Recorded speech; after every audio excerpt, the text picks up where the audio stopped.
Krishna Chaitanya Prabhu Nityananda Shri Advaita.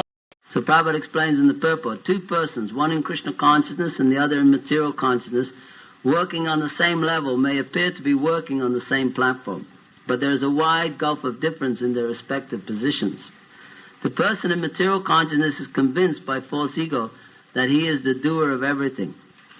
He does not know that the mechanism of the body is produced by material nature, which works under the supervision of the Supreme Lord. The materialistic person has no knowledge that ultimately he is under the control of Krishna.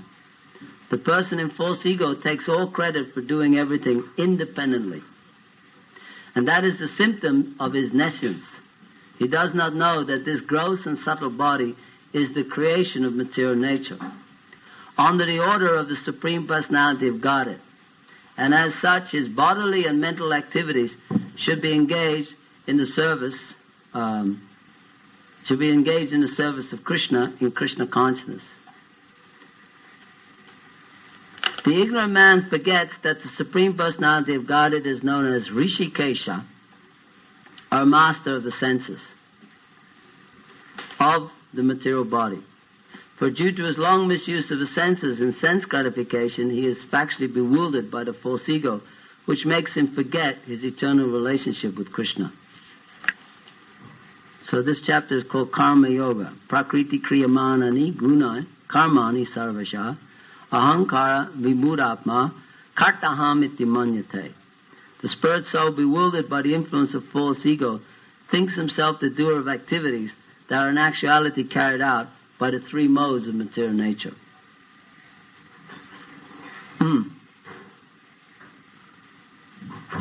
So Prabhupada, the previous verse is so as not to disturb the minds of ignorant men attached to the fruit of results of prescribed duties, a learned person should not induce them to stop work.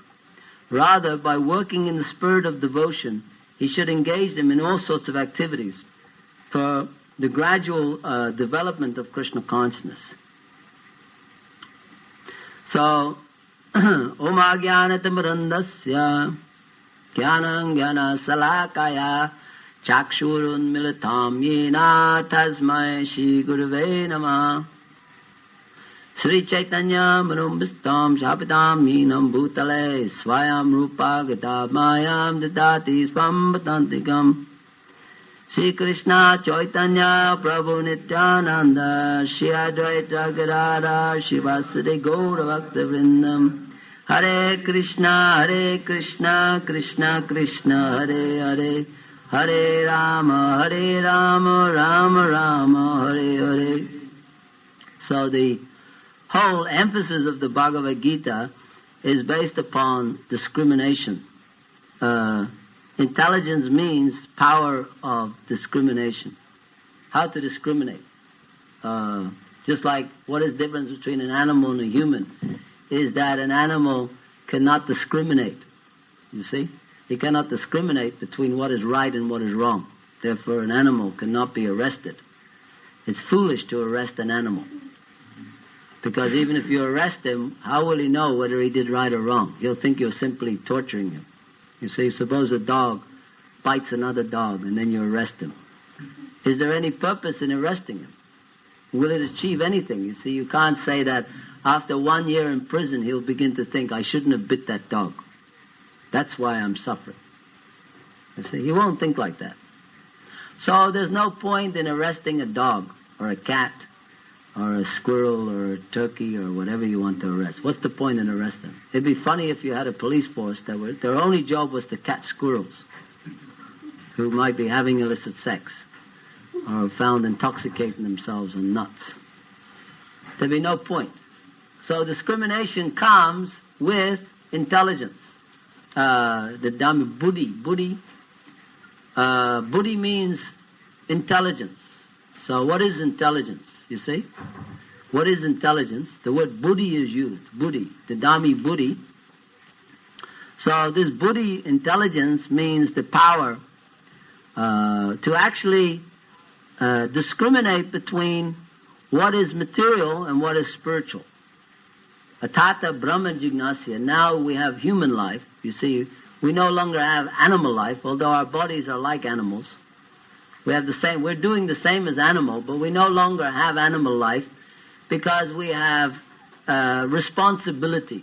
What is the meaning of responsibility? The ability to respond, isn't it? Think about it. What's the meaning of responsibility? The ability to respond. If you can't respond, then you're not responsible, are you? Isn't it? Just like if a man is intoxicated, then when he goes to prison, he says, "Oh, Your Honor, I was drunk. I didn't know I hit that fellow with a bottle. Actually, I thought it was a newspaper in my hand." So he tries to get out of the responsibility by saying, "I was intoxicated." Or someone may say that, "Oh, I murdered that my wife's lover because of anger. I couldn't control it." It's called a crime of passion. In France, you can be freed on the grounds of a crime of passion. In UK, they don't allow it. So one may be too angry because of passion. So you can say that I wasn't responsible, what they call diminished responsibility, isn't it? In law, we call it diminished responsibility.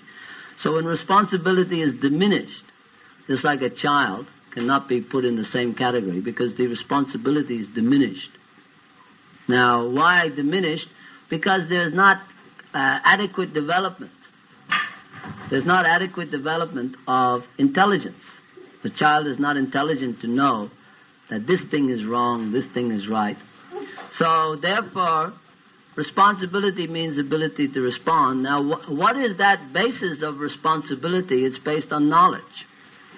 You see, unless there's knowledge, unless there's education, just like in some cultures, they eat their grandparents when they get hungry on Sunday feast.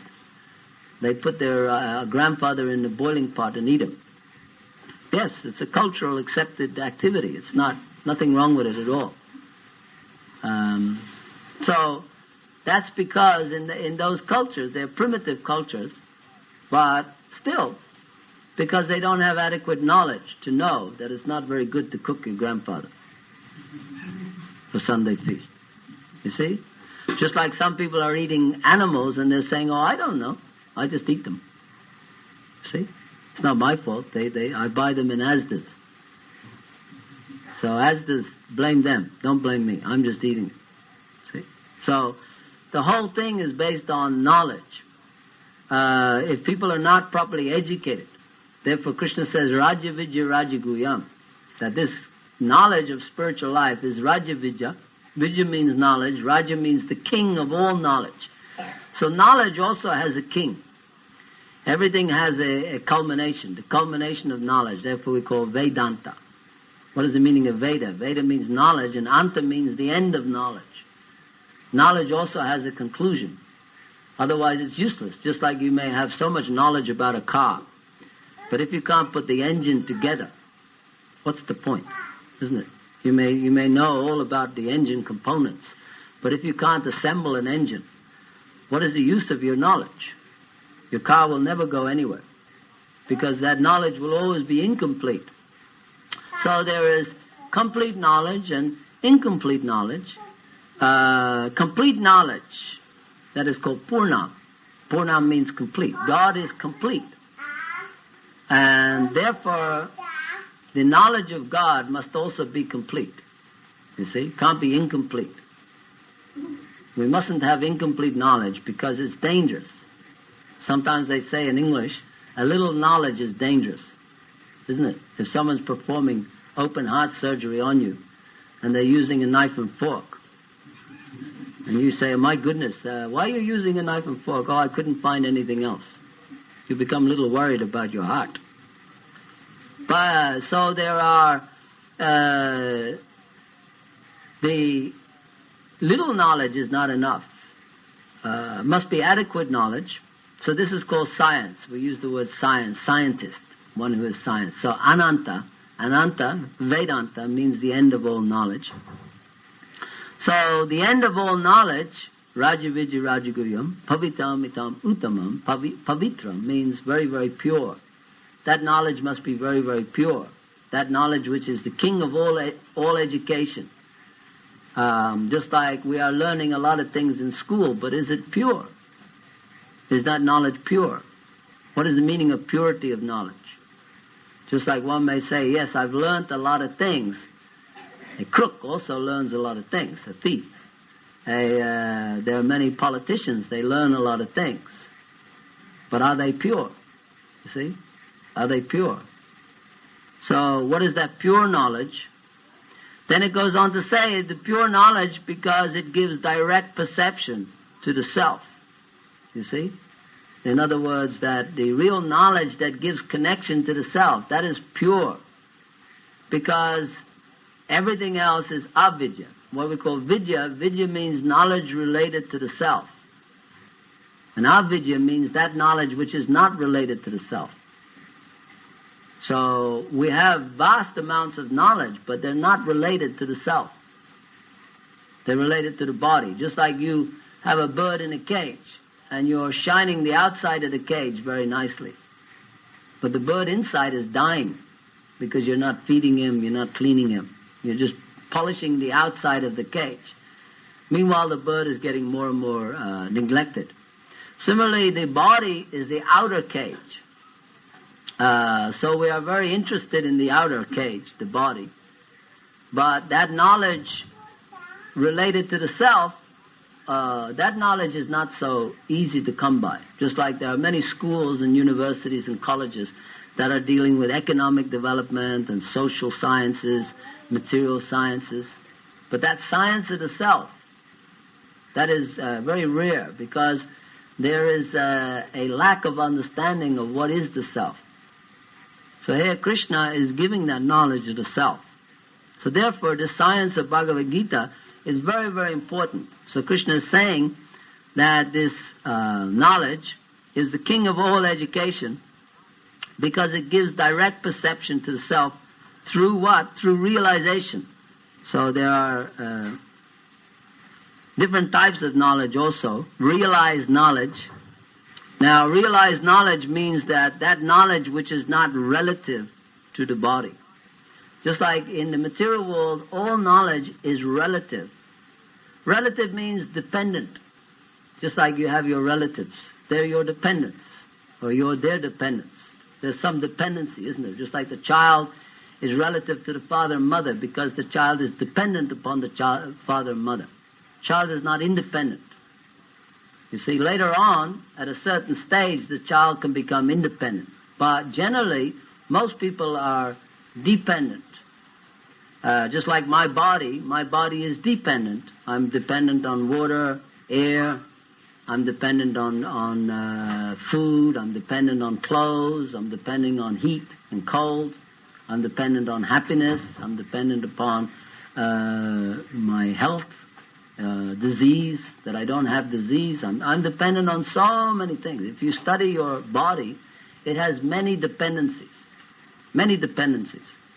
You're dependent on money. If you haven't got money, then as Chanakya Pandit says, a man who doesn't have money in this world, everything is vacant.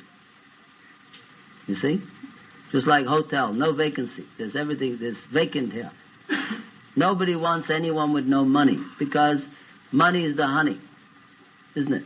If you have honey, you can have some sweetness.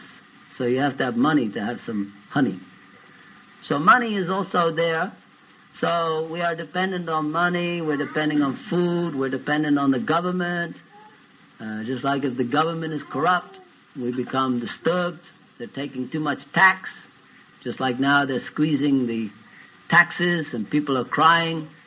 Every year more and more tax. More and more tax. And what are they doing? Nothing has changed, really. You see, taking tax, squeezing blood, but nothing has changed. Just like if you go to a hospital and they keep taking pints of blood out of you, but you keep getting sicker and sicker, then what is the point? So they're giving more and more tax. So in this way, the dependency on the government, dependency on, these are called adidevaka, adibhotika, adiatmika kleshas.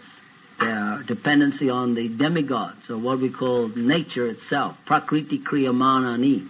Here, Krishna is pointing out how we are depending on nature. Nature is providing us a body. Nature is providing us a different type of body, mind, ego, intelligence. And we can understand that the body is functioning according to the laws of nature. The law of nature says that everyone has to be dead by 120, isn't it? Mostly 100. The odd person lives over 100. But everyone out. Your time out. Get out, get out. You can write letters, you can complain, you can put big building where you can live in a big skyscraper, but come 100, if you're lucky. Most people 60 years of age, 70, out. Come on, get out. Why? Because the next lot has to come in, isn't it? New lot. The old crow has to make way for new crow. You see?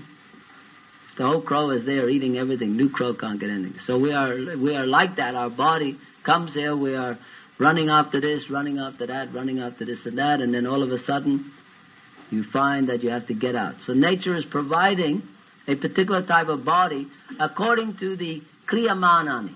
Kriya Manani means that guna karma sarvashaha, that we have a particular type of guna and karma. Just like we are doing activity, we have been doing activity since time immemorial, so we have a particular type of result. Some of us have a nice body, good karma. Some of us have not so nice, bad karma, mediocre karma. So many different types of karma. Otherwise, how do you explain? Where's the explanation? You can't explain that everything is accidental. Otherwise, why don't I become accidentally rich? You see, if everything is accident, then make such an accident that everyone becomes rich. Make that accident. Because accident means something which is quite easy to do, just like if you drop a whole plate of food. It's not difficult to drop a plate of food, is it? It's difficult to cook a plate of food, but not difficult to drop it. So if accidents are easy, why not make an accident that everyone becomes perfect? Make such an accident. You see, but actually we know that there is no such thing as accident. Everything is working according to very stringent laws, and according to those laws, we have a good life or a bad life. People can deny and say, oh, no, I have a good life because I worked very hard and I made lots of money and therefore now I'm happy. But that's not true, because you must understand that without intelligence, even if you work very hard, it's useless. You see? Without intelligence. If you don't have intelligence. So where is intelligence coming from? Hare Krishna. You can make comfortable. Bring some cushions. Make yourself comfortable. You can open the windows also back. I think it's getting quite hot. The heating's not on, I hope. Welcome. Many people are coming. Hare Krishna. I saw you all at the program. Thank you.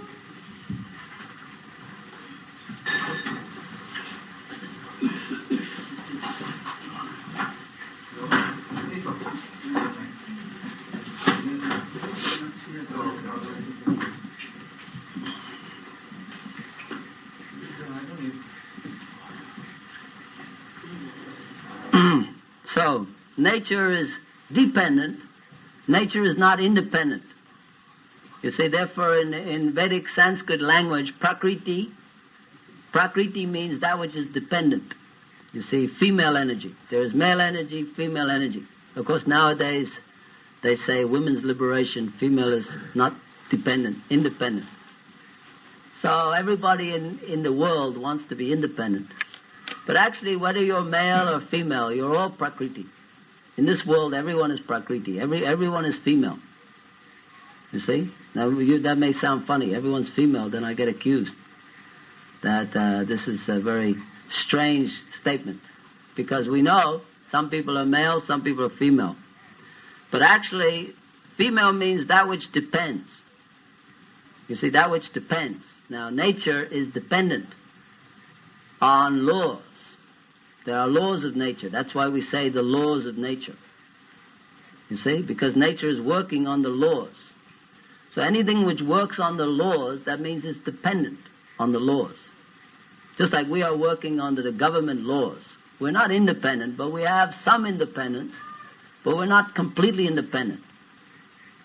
You see? So in one sense, we are prakriti. We are not purusha. The word purusha means that is given by Lord Brahma, that the Janmadasya, Janma Asya, that which everything comes from. Janma means birth. Janmadasya, Itaratas, Chatesyu, Abhigya and Sfurat. That thing which everything is coming from. He is independent, you see. So in other words, there's difference between the thing which is coming and where it's coming from. Just like sunshine. Sunshine is not independent of the sun. It would be very funny if you saw sunshine, but you didn't see any sun. Isn't it? Sunshine is the energy of the sun. So these two things, energy and energetic, should be studied very carefully because Prakriti is the energy. But what is the energetic? You see? Prakriti is not independent. Prakriti is not, nature is not independent. We may say nature is independent, but it's not independent. Just like your body is not independent. Your body is dependent upon consciousness. You see? If consciousness is not in your body, then your body is useless. It can't do anything. Even if you're a big prime minister or president. Just like President Kennedy was sitting in a car 1 minute, next minute he was useless. You see? Because death had come. So that is the nature of body. When consciousness leaves the body. So we should study this point that nature is dependent, not independent. But that thing which is supporting nature. You see? Nature has a support. Just like my body has a support. So that thing which is supporting nature, that is actually what is called Purusha, the energetic. The energetic. Just like this energy and energetic can be understood. To give you an example, Prabhupada gives a very simple example. Suppose someone is beating you with a stick. Okay? Now, is it the person beating you or the stick beating you? Which is it? You see, when the police come, do you say, oh, arrest that stick? I want that stick arrested because it beat me. So in one sense, that would be a fair argument. Yes, that the stick is beating me, therefore the stick should be arrested. Or if a bullet kills you, you should arrest the bullet. Is it? You should say, catch that bullet. It killed me. No. So we look a bit deeper, we can say, yes, the stick is beating me, but who is holding the stick? That's more important, isn't it? Because when you plead, you're pleading to the person holding the stick. No good talking to the stick. You see? It's no good talking to a stick, then people will think you're mad. Similarly, nature is acting, but how is it acting? That has to be studied, because nature is acting under the law or rule. So Krishna says, Maya dakshena prakriti suyate chacharacharam hetuna nena kuntaya jagat viparivartate. Jagat viparivartate, this jagat. What is the meaning of jagat? Means this universe, just like we say jagat, guru, jagat. The universe is working, Krishna says, all of this, both animate and inanimate energy, all of this material energy, everything you are seeing is working under my direction, O son of Kunti, producing all moving and non-moving beings. So there are two types of beings. One is moving and one is not moving. You see, there are two types of energy, para, apara, superior energy and inferior energy, just like your body is a mixture of superior and inferior energies. In your body you have superior and inferior. Just like your hair is inferior. If you chop your hair off, you don't keep it in a bag, isn't it? Most people don't hang on to the hair. It becomes useless. So hair is good, just like Pata has nice hair. Hair is good when it's connected with the body, you see? So just like even if you have very beautiful girlfriend, but if she keeps putting her hair in your soup, you see, if every time you have the soup you're finding her hair in there, then you don't like the girlfriend in your soup, isn't it? So you can say she has beautiful hair, but you don't want it in your soup. So hair, when it's connected with the body, it has superior arrangement. You see? Superior arrangement. Just like our body, when it's connected with the soul, it has superior arrangement. But when the body becomes separated from the soul, then there's inferior arrangement. You see? Similarly, nature, when it's connected with the Supreme Personality of Godhead, Krishna, then it has superior arrangement. It has superior arrangement. That is why we call this society International Society for Krishna Consciousness. Very important word. Why? Because by using energy in the service of Krishna, the energy becomes Krishna conscious energy. Krishna conscious energy, you see? So how can you say matter can become Krishna conscious? You see, that table, just like he's using a table. Can you say the table is Krishna conscious? Not, because it's been used in the service of God, or every single atom in that table is getting benefit. Even unknowingly. This is called sukriti. It's getting benefit from being engaged in God's service. So Krishna says, I am the Lord of all animate and inanimate energy. That means that all animate and inanimate energy is meant for His pleasure.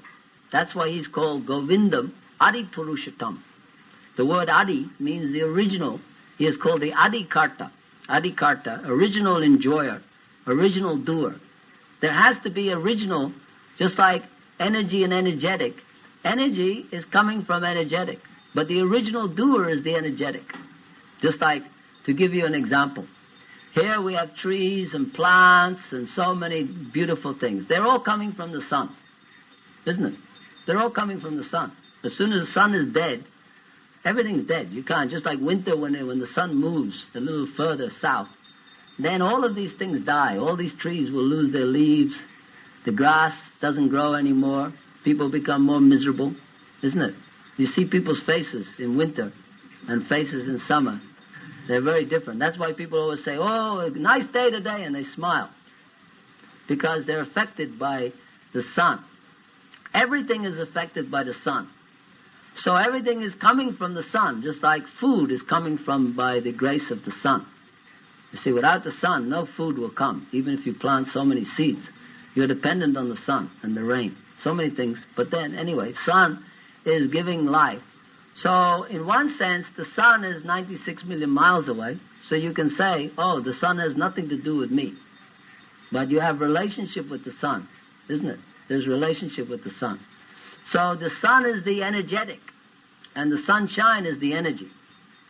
So this is called achintya bheda abheda tapa. Simultaneously there's relationship and not relationship. So when the sunshine is in your room, you can't say the sun planet is in my room. If the sun planet was in your room, you'd have problems. Isn't it? You'd have serious problems. So you can enjoy some sunshine, but not too much. You see, you can enjoy not too much sunshine. If you have some, now they're getting worried about ozone layer. So too much sunshine, you get skin cancer. So you get affected. So you can have a certain amount of the energy of the sun, but you can't have the whole sun. You see? Because why? Because you're very tiny. And if you have too much of something, you will suffer. So you have what is called, you function under certain conditions in relationship with the sun. But the sun, planet itself, you can't say the same for the sun planet. You see? Just like to give you an example. Darkness exists when the sun is not there. But there's no shadows on the sun. You see?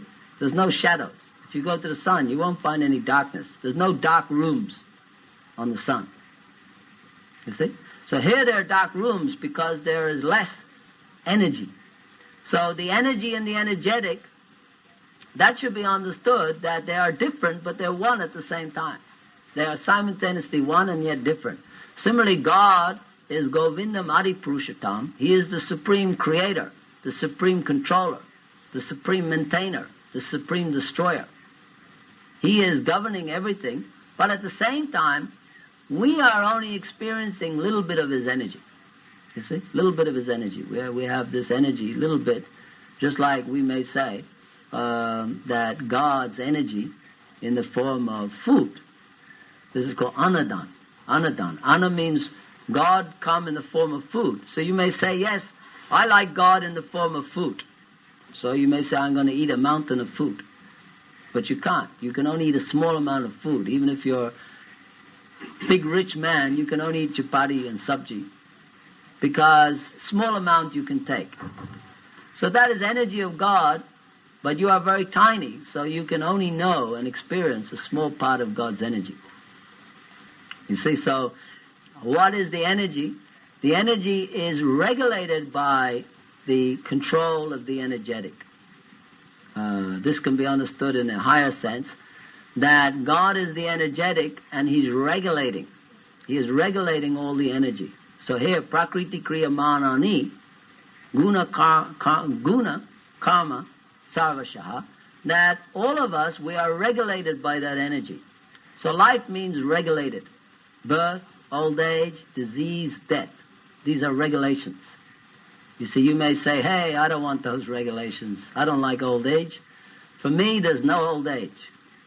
You see, and then people will say you're crazy because you are regulated by time.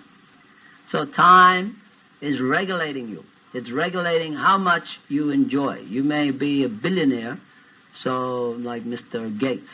What's his name? Billy Gates. Billy. Billy has a lot of money, but will he live to enjoy it all? You see? That's the problem. He may want to enjoy it, but he's regulated by time.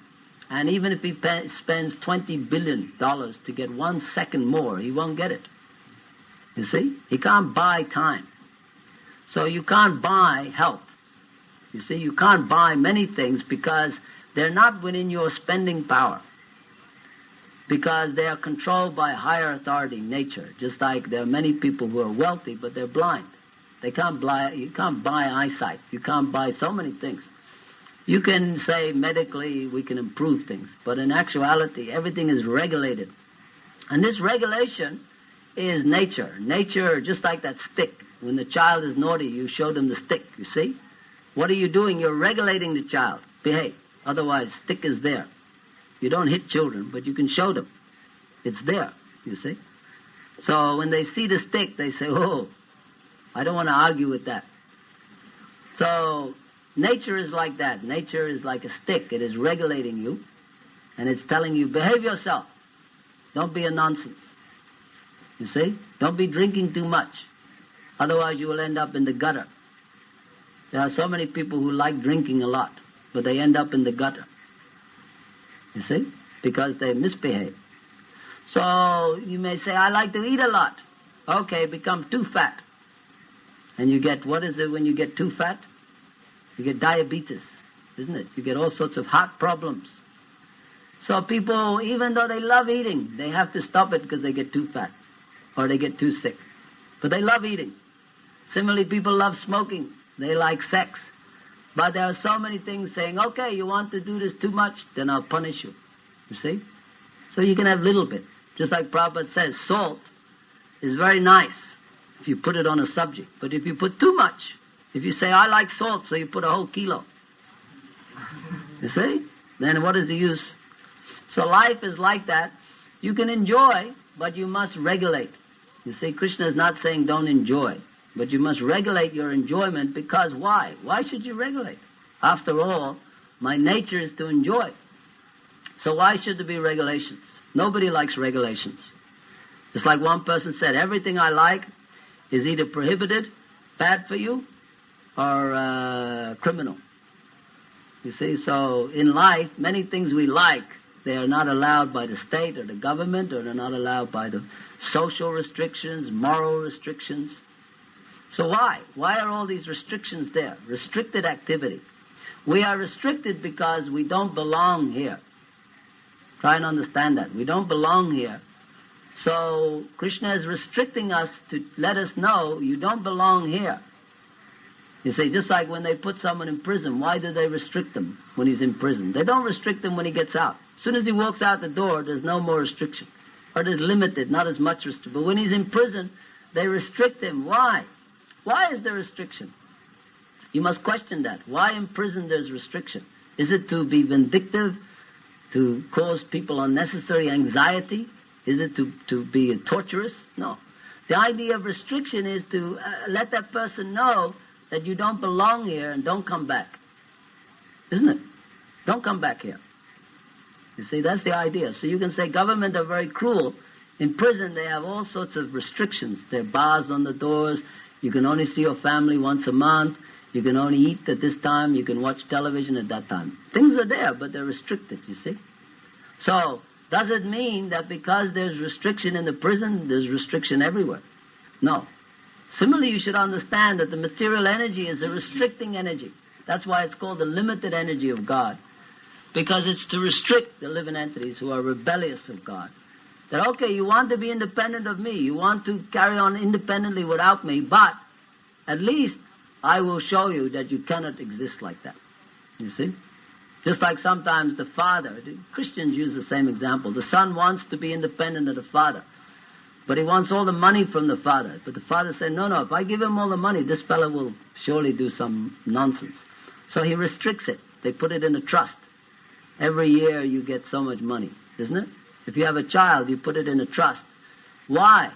You don't want to restrict. It's your child. You love your child, but you know that this fool will do anything. Confirmed, you see? This fool will do anything. So there must be a regulation. You see, what is the idea of a trust? Is to regulate the flow of money. So this fool won't waste his time getting intoxicated and getting like this and that. So similarly, in society there is regulation. But these regulations are not there simply for the sake of regulation. They're there so as that one can practice spiritual life. You see? One must practice. Therefore, the body is functioning according to material laws, but the soul functions according to spiritual freedom. That's why there's two words used in Sanskrit, Mahatma and Duratma. Mahatma means one whose mind is broad-minded, but it also means one whose consciousness is broad. Broad-minded means broad consciousness. And Duratma means one who is narrow-minded. You see, material energy, when you take shelter of material energy, it makes you more narrow. You know narrow? It restricts you more and more. Those who are more and more. That's why animal life means bigger restriction. You see, what's the difference between human and animal? Bigger restriction. That's all. An animal eats, they have nose. They're animals with big noses. We have nose, they have big noses. Does that mean they're better than us because they have big nose? They're animals with big ears. And they have big everything. But does that mean because they have big bodies, they are better? So what is the difference between the human and the animal? Is less restriction. You see, we are living just like we're not living in the field. They're living in a field. If we sit in a field every night, in the freezing cold, we'll be crying. But an animal can sit there because his body is more restricted. He doesn't think of going to Hawaii or going to Disneyland in Florida or going out to the pub. He's not thinking of all these things. If he was thinking of all those things in a field, he'd go mad. Isn't it? Suppose he was standing there for all his life thinking about, I could have caught a 747 and gone to the Taj Mahal. But instead I'm here eating grass and getting cold. Huh? So he's not thinking like that. So that means what is restricted is consciousness. Consciousness is restricted. So the body is manifested from consciousness. So the more you become implicated in material energy, the more your consciousness becomes degraded. Therefore, you get different types of body according to degradation or elevation. If you become more degraded, just like if you always want to sleep, then you get a body which is good for sleeping, like a bear or something. You can hibernate 6 months a year. Some people love sleeping. They can get a sleepy body. Or you may like lots of sex. You can have sex every 5 minutes. You see? Unlimited. Or you like to swim in water, fishy body. So there are many, many millions and billions of different permutations, mutations of matter. And these are all different types of restriction. So material happiness is not a liberated thing, it's a restricted thing. Many people think that happiness means freedom. It doesn't mean freedom, it means more restriction. You see? More restriction, because the more you try to exploit material energy, the more you become implicated in the reaction. That is called karma. You see? So the sages of old, or the sages, Vedic sages, they're teaching us that actually instead of becoming a servant of the senses, one must become a master of the senses. You see, one must become the master within the body. The body is like a city. It has different gates. The tongue is a gate. Ears are gates. Eyes are gates, etc. These are gates. What comes in the gate? You see? Sense gratification. Sense gratification comes in the eyes. It comes in the ears. You see? Sense gratification comes in the tongue. So, therefore, the sense gratification is coming in, but you have to be the master. Master means you control what is coming in, making sure that you don't become overly bewildered by this thing. Now, why would you want to control it?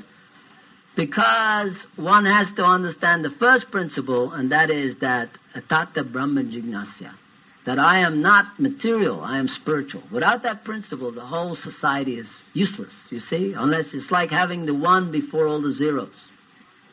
Unless you have the one before all the zeros. You may say, I have 50 million zeros in my bank account. I'm a very rich man. But if there's not a one before it, they're all useless. As soon as you put one before it, it all becomes meaningful. Similarly, energy, unless you put the energetic principle first, the energy itself becomes inferior energy. So when you, just like noughts are inferior. A nought is not, it's an inferior thing to have many noughts.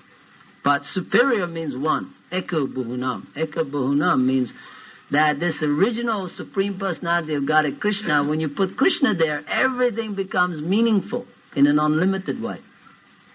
You see? Everything becomes meaningful because one can understand that I am the energy and this is the energetic. Now, the energy is to be enjoyed by the energetic. Energy means that which is created by the energetic. Just like the parents, they create the child. Now, why do people have a child? There's no logical reason to have a child, except that you get pleasure from the child, isn't it?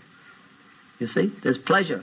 There's pleasure in bringing up a child, seeing the child grow, so many things. So that child is pleasure potency of the family. Pleasure. That means there's pleasure potency, sex life, pleasure. From that pleasure comes another pleasure. Can be misery also, but at least pleasure. So that pleasure is there. So families are happy when they have some pleasure potency. So we are the pleasure potency of God. We are created by God for pleasure. Now, because similarly in a relationship with a child, at some point you give the child independence. That child can decide, I no longer want to be part of the pleasure-giving potency. I want to be the enjoyer. When a child becomes an enjoyer in a family, then the problems start. Isn't it? Because dad's car goes missing, his money goes missing, everything goes missing. And you say, hey, son, what's going on here? And you say, hey, Dad, it's my turn to enjoy now. You can go to the old people's home. You see, that's a crude example, but it's there. So, similarly, we are pleasure potency of Krishna. We are to be enjoyed. Enjoy doesn't mean one way, it means reciprocation. But if we want to be independent, Krishna also says, okay, here's your independence, take it. But because we're minute, we can only take a minute part. Just like that son, he can't take everything. He can take whatever the father gives him, whatever is his allocated amount. Just like the father, he may say to the father, Dad, I want everything and you get lost. But Dad says, oh no, son, it's not your property. It's my property. You take this amount and you go. You come to an arrangement. So similarly, the living entity, when he wants to be independent of Krishna, then Krishna says, okay, here is your arrangement. Material arrangement, you see? Inferior arrangement. But one who is intelligent, he can understand that that inferior arrangement is inadequate. Inadequate arrangement, you see? So therefore, material energy means inadequate energy. Everything about this world is inadequate. Inadequate. So therefore, this is God's mercy. This is Krishna's mercy because he's making the living entity understand without God, everything is inadequate. You see? Everything is inadequate. Just like when the sun is not there, you may have so many candles, but it's inadequate. You see? What good is your candle? You may go around all over the world trying to light up the world. Suppose you decide that your candle is very powerful, so you stand above the ocean and light up the ocean. You see, your candle is very tiny. So it's natural for the small to identify with the great. But the small can never be the great. You see, everybody wants to be great. But to be great and want to be great is vast difference. So the candle cannot light up, but when the sun comes, immediately everything is lit without any effort. Then your candle becomes useless. Similarly, our independence is very, very tiny, and we may think it's very important. You see, we may be thinking, oh, I'm such a big man, I'm so important, I have so much money and wealth and followers. But in comparison to God, it is nothing. You see? Nothing. Just like we are sitting on one planet. There are billions of planets. And within this universe, this planet is only a piece of dust. And within this one planet, there are so many countries. And we are sitting in one little country, England, only a small island. And on that island, there are so many cities and towns and villages. And there's one place called Birmingham. Within that, there are so many districts in Birmingham. And within those districts, there's so many houses. And within those houses, there's so many rooms. Within one room, we are sitting there thinking that everything is happening by our arrangement. You see, this is the nature of ego. We think that because we exist, therefore, everything has relationship to our existence. But in actuality, everything is existing on our head. We are servant of everything. But nobody wants to be servant of God because they think that that's a weakness. But that's stupid. What does it do? What's the last thing the body does? It lets you down. There's a joke about the undertaker. He's the last guy to finally let you down. Put you in the grave.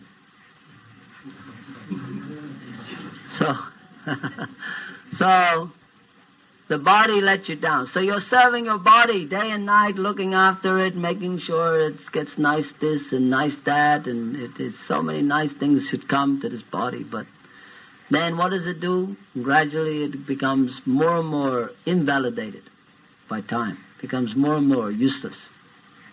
So Krishna is saying, don't simply serve your body, serve Krishna. Then everything will be perfect. Okay, we stop here. Any questions?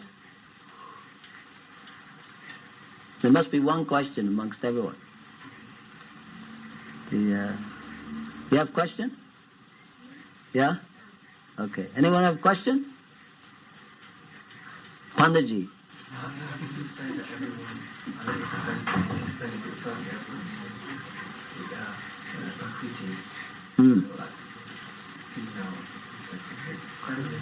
Feminine energy. Feminine means that which is dominated. There are two things, the dominated and the dominator.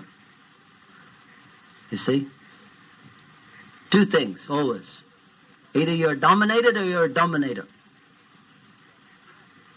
So you have to decide, am I dominating everything or am I being dominated by everything? So, therefore, when you talk about nature, prakriti, nature is dominating you. You see, this is the study of nature. Nature study. Is it dominating you or are you dominating it? You see? Just like your body. You can say, I am the dominator of my body. I'm dominating the body. So then you study the functions of the body. Which ones are the ones that you want?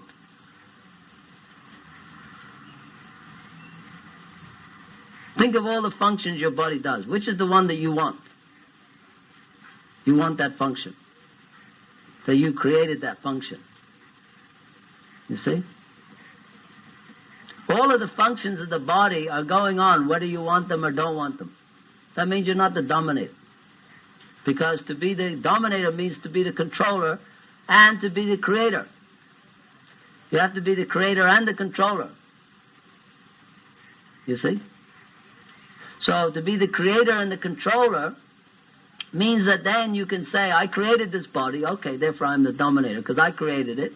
And therefore you can say, okay, what is it about the body that you're dominating? You see? So people think that, well, I'm dominating when I'm enjoying. This is when I'm dominating. But if you study then the so-called enjoyment of the body, they are all dependencies.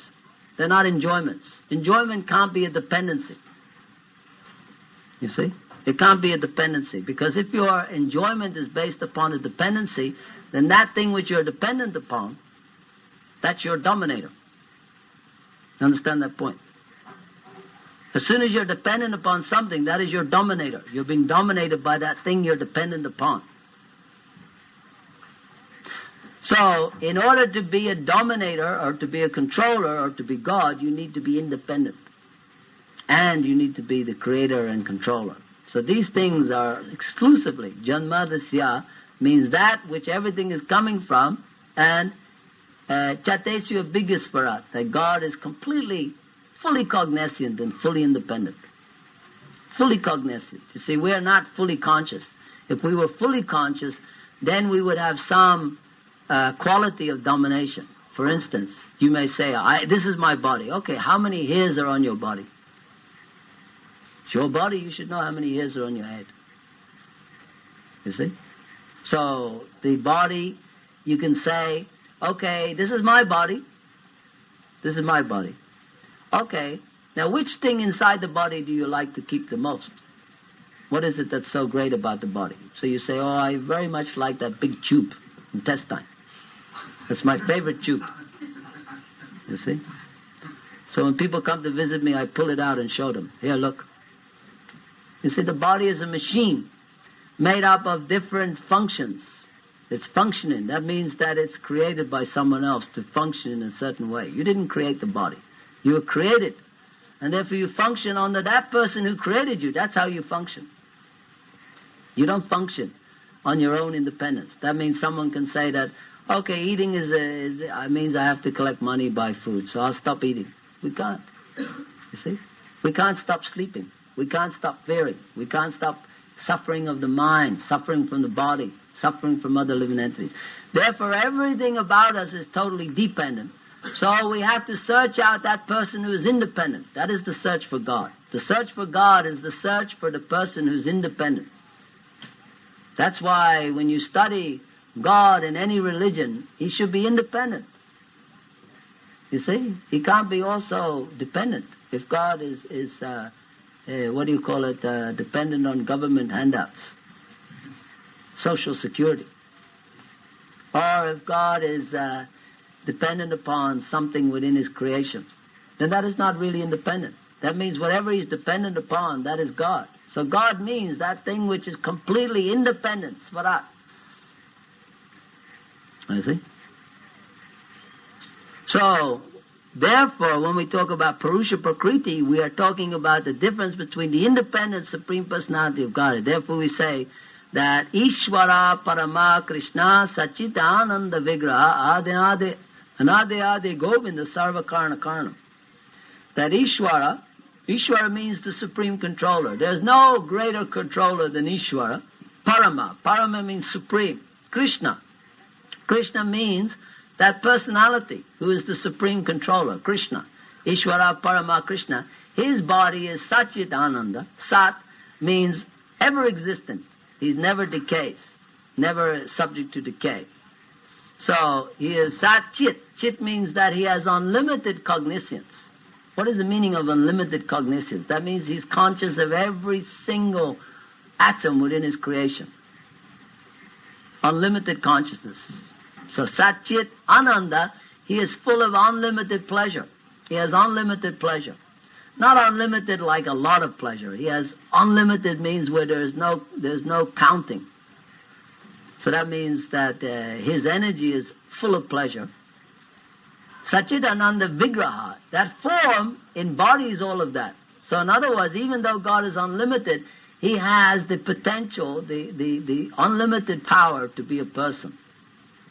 That is a great thing to understand, how the unlimited can become a person. Because we are limited persons, so we cannot understand how there could be an unlimited person. So Sachidananda Vigraha, Anadi Adi Govinda, that means that he is the cause of all causes.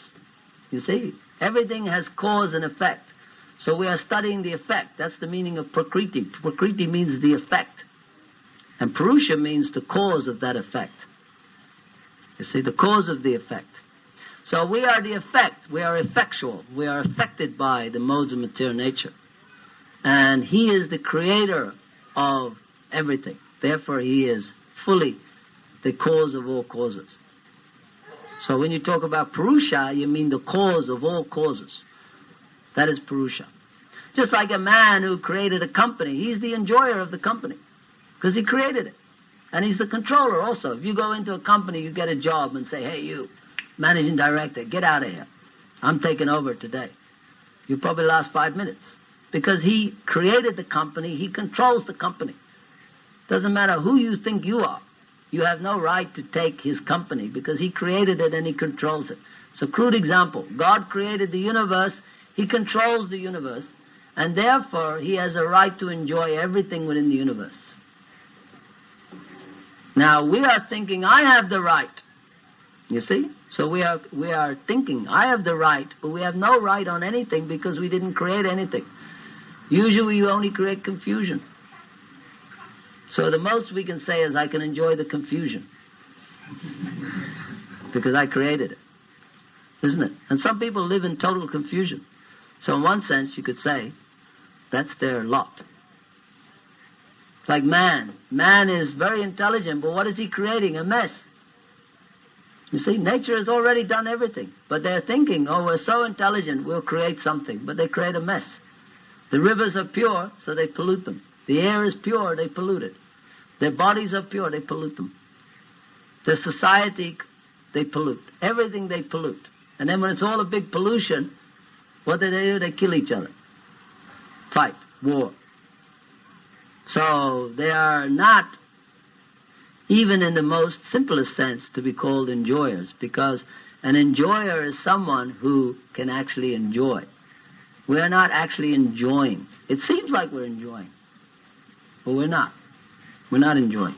What we're doing is giving some pleasure to material senses through material objects. Both the senses and the objects are totally out of our control. That's why we try to control the air, we try to control the land, we can try to control the music, we try to control the building, the aesthetics. All of these things we try to control, to bring them into our service in a measurable amount that we can enjoy. Like water. Water is very enjoyable, but not if you have 100 million gallons. Isn't it? You see? You may say, oh, I love water. But if there's 100 billion gallons coming in your room, you see? But God can enjoy 100 billion gallons. You see? That's the difference. Because He's God. So therefore, if you want to measure God, then you have to study Srimad Bhagavatam. Because everything Krishna does is immeasurable. That answer your question or still? I have one more question. You said nothing happens by accident.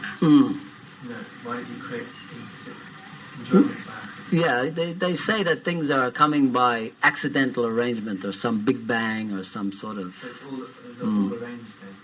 Everything is arranged. Fully. Why is it that someone would ask, why is it that who arranged the, people, like children to be born, diseased, and the same suffering in the world?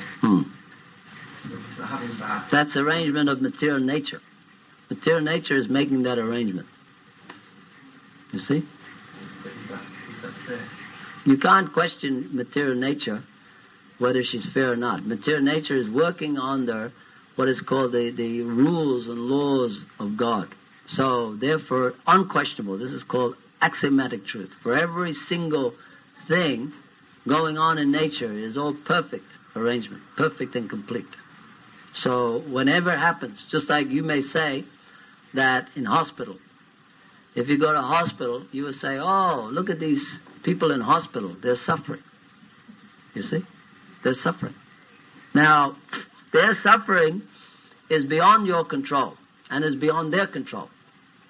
The only thing you're sure about is their suffering. But behind that suffering, there's an arrangement. You see? Nothing goes on without the plan of God. So, that suffering...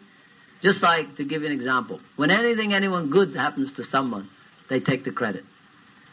I just won the lottery. Oh, well done. I'm a millionaire. Or I made so much money on the stock exchange. When some disaster happens, they blame God. What sort of God is this? You see? You never hear people when they win the lottery, oh, God is great, I won the lottery. No. They won it or they did some big business deal. But when things go wrong, God. It's Him. God. G.O.D., he's at it again, get him arrested. You see? So they blame God when it goes wrong. What they don't understand is right or wrong. Whether it's right or wrong, it's all wrong. You see? It's all wrong. Just like in hospital, you may say, oh, this guy only lost one leg. But this guy lost his arms and his legs. So you can say, relatively, this guy's better off. He only lost one leg. This is called relativity, you see? You can say, I'm better than that person in hospital because I'm not in hospital. But you're also in hospital. But you're in a different hospital because everyone gets old, diseased, and dies. So you may say that, Prabhupada gives an example that in India they have this cow dung, they burn cow dung. So they have new cow dung and old cow dung. When it's old, they burn it. When it's new, they stick it on the wall to dry it out. So the new cow dung is laughing at the old cow dung. Hey, you're going to be burnt today. You see? He's having a laugh. It's your turn today. But I'm sitting on the wall. I'm enjoying. Look, so much countryside I'm seeing. But you're going to be burnt today. So I'm going to laugh at you when you're burnt. But next day, his day will come, you see. So you can say that, this person is suffering. I'm not suffering. What a terrible God, this person is suffering. But everyone is suffering. Every single thing happening in this world is dukkhalayam. Dukkhalayam means suffering. But you may see it that my suffering is less than his suffering. Therefore, why does God make him suffer? But the whole arrangement of nature is to waken you that you do not belong in the plane of suffering. You don't belong here. Now, if you're stupid, more stupid, then the suffering becomes more. If you're more intelligent, it becomes less. So, therefore, you are the architect of your destiny. You may say that, what did that person do to do that activity? Who knows? But the point is that anyone who's in the material world has to suffer. Now, the degree of suffering, or when it happens, or how it happens, it's relative. Why do they have to suffer? If God is so great, why doesn't he arrange? Because suffering is his kindness. His kindness. It's his mercy. Therefore, Maya is called affection. The affection of God, you see? The only reason people turn to God is because of suffering. Practically speaking, 90% of all people who turn to God is because of suffering. There are very few cases of people turning to God because they became Mr. Rockefeller and they became big businessmen. They became big money wallers. There are very few cases in the history of mankind. All the great saints were all poor. If you take all the Christian saints, practically, most of them were all in rags. In the Hindu religion, most of them were in rags. You see? The Goswamis, all of them, what are they wearing? Pieces of cloth. Look, on that altar, how many people are wearing little bits of cloth? You see?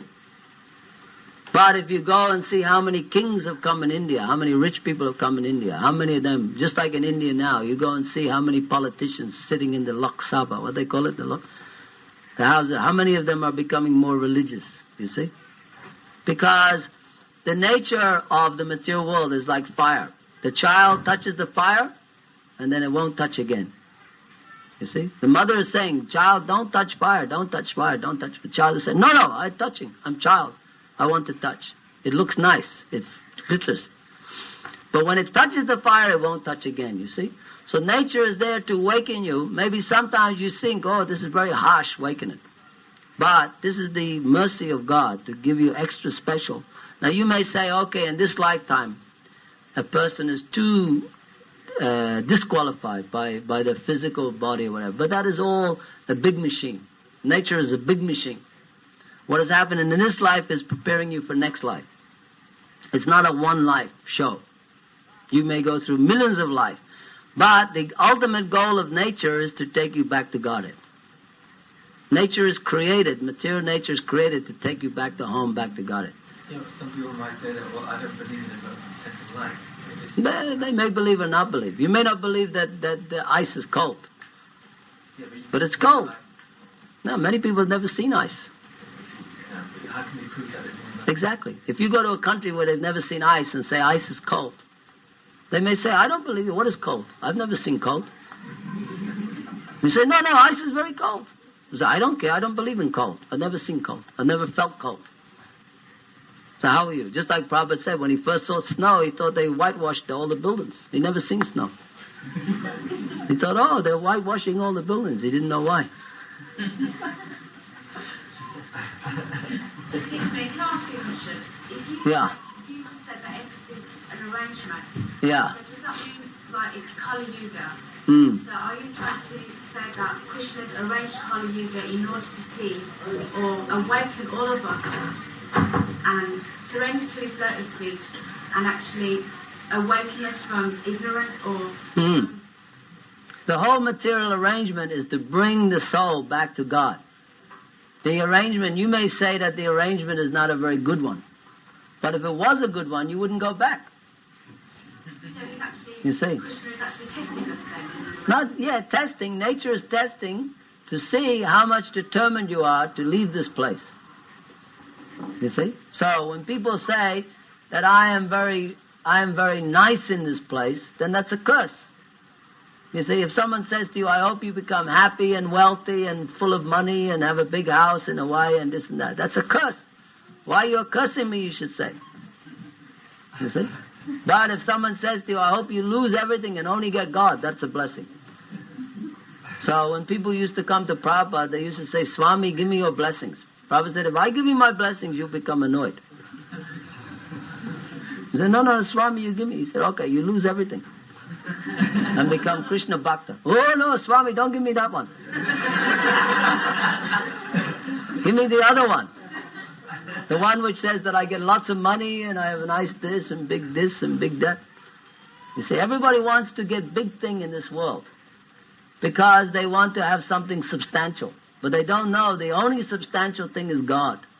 This world is not substantial. Just like if I give you a room full of money, this room full of money, it's paper.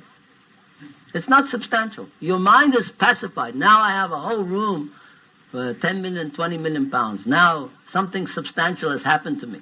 But nothing substantial has happened because if you're hungry, you can't eat one piece of paper. You see? So what is substantial is food. But food comes from God. You understand? What is substantial is your family, but your family comes from God. There's no chemical company that produces food. There's no chemical company that produces children or anything. All of the natural things in nature come from God. So why not find out God? Why find out these other things? They're just coming from Him. You see? You're getting little drop of rain. You see, in the desert. In the desert there's some rain, little rain. But you want to quench your thirst. Don't go to the desert to get the drops of rain. Go to the rain cloud, you see? So we are coming to this world to enjoy, but we don't know where the enjoyment is coming from. We think it comes. Just like the Prabhupada gives the example, the scorpion goes in the bag of rice and it lays its egg. So sometimes the scorpion comes out of the rice. So many people think the scorpion is born from rice. You see? But similarly, because we are living in this world, we are thinking that things are coming out of this world. Nothing is coming out of the world except by the arrangement of Krishna. So better to find out Krishna. But we are trying to enjoy His arrangement. But this is inferior arrangement, therefore we're getting an inferior experience. Simple. So does that mean that if we actually because we all trying to be happy. Some people think they're going to be happy in Hawaii with that house, money, whatever it is, because they just want to be happy, they want to enjoy it. So you're saying you enjoy it with Krishna, it's going to be higher or better.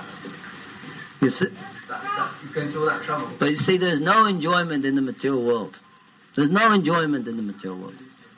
You see? Not only temporary, but because that so-called enjoyment of the material world is very, very inferior. It's not real enjoyment. It's like, for instance, suppose that you are very itchy. You know, you ever had eczema or something like that. You're very itchy. So when you're scratching, you think, oh, this is lovely. I'm having a nice scratch. But you can't say that that's a superior enjoyment. You see, because you're having a good scratch. Like if someone says to you, how did you enjoy your day yesterday? Oh, I had a great scratch. You see? Then they say, well, what sort of enjoyment is that? Similar to the material world, because we're suffering when we get some relief. We say, oh, enjoyment has come. You see? A person is suffering all day, then he goes to the pub, another suffering, drinking. Then he goes, oh, I'm really enjoying. You know? He's carried home in an ambulance. I had such a great night last night. I don't remember what happened. So one suffering is another suffering. You see? Another suffering. So when you get relief from that suffering, then you think I'm enjoying. So the next day he says, oh, I enjoyed tonight. And they say, how did you enjoy tonight? I didn't go to the pub. That's why I'm enjoying. Because last night I ended up in hospital. So now tonight I'm enjoying because I didn't go. You see? It's all craziness. It's not enjoyment, it's relief. You see? If someone is thinking, I'll be enjoyed because I'll find a nice girl and marry her. And then she's nagging so much, he goes to the pub to get away. So that's the enjoyment. If you ask him, why are you in the pub? To get away from my wife. But you married her to enjoy, yes, but now I'm enjoying getting away from her. You see? So this is not enjoyment, this is escape or relief. Your body is itching. Just like you're hungry, so you're saying, oh, I ate a big meal, I enjoyed. No, your body is hungry, that's why you're eating. It's not enjoyment, it's relief. So is there enjoyment? Not in the real sense, it's trickery. Maya means not this. Maya means not this. It appears, but it's not real. Just like your body, you may say most of your pleasure you squeeze from the body. You see? But if you dissect the body and hang it up, which part is giving you the most pleasure? You see? It's all just tubes and pipes and this and that and the other. You can't say that, oh yes, this kidney gave me so much pleasure last year. So I wish I'd 8 kidneys. You see? Because they're all giving you something, but they're all simply a machine made up of nature, you see? Machine, it's a machine. So you're sitting in the machine, just like you're going along the motorway in a car, you're feeling very happy. As soon as the steering wheel goes, you're feeling sad.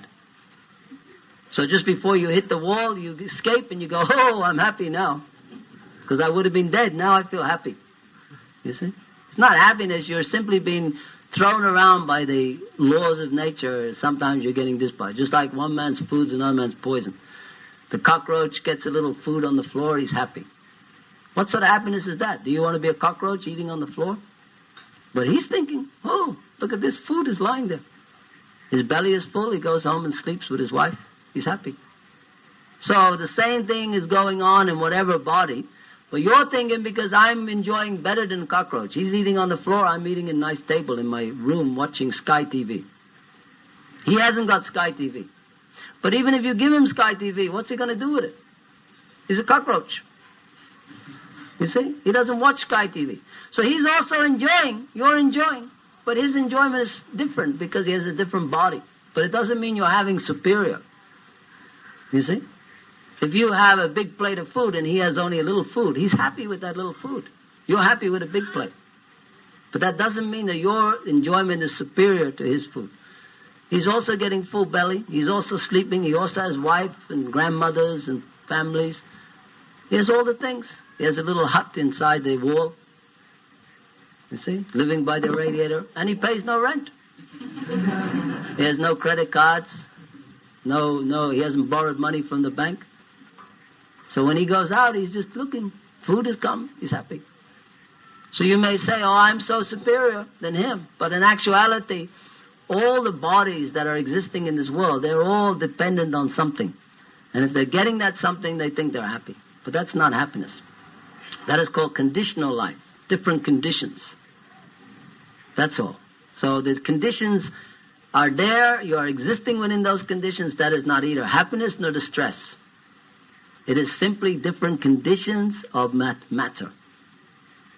That's why it says here, Prakriti Kriyamanani. It's all created by matter. It's an arrangement of matter. And all you're doing is you're moving with that force of energy.